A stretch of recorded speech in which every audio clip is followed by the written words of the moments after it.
You know, recently I was having a conversation with an author who said to me, my job is to write the books.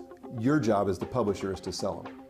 And I thought to myself, you know, I was kinder than what I thought. But what I thought to myself is, those days are long gone.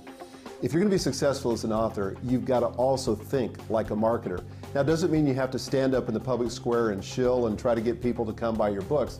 But it does mean you have to be engaged in and be passionate about what you've written. And you really, when you think about it, when you've invested all this time in writing a book, why wouldn't you be passionate about telling the world about it? I mean, that's all it is. Telling stories, telling the story of your book, relating the content, sharing the content. You know, that's a better way maybe to think of it. It's really sharing. You're not marketing, you're not selling, you're sharing this content that obviously means something to you. Otherwise, you would have taken the time to write the book.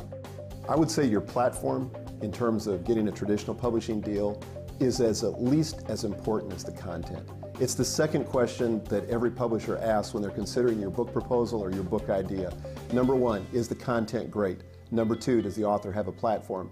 Because no publisher today can afford to invest what they need to invest to build a platform for you. I mean, it's just not going to happen. You've got to bring something to the table. Then traditional publishing can kick in. They can leverage that, make it go higher, make it go faster, make you more successful. But you've got to bring at least the rudimentary parts of a platform to the table, or you're not going to get picked up by a major publisher. The thing that gets me so excited about self-publishing today is it gives access to authors who really don't have the time to go through the process, or just don't want to mess with it, or think they can do better on their own.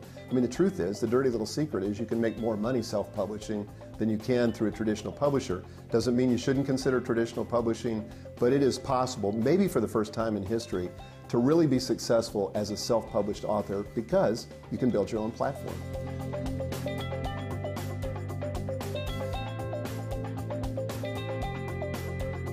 So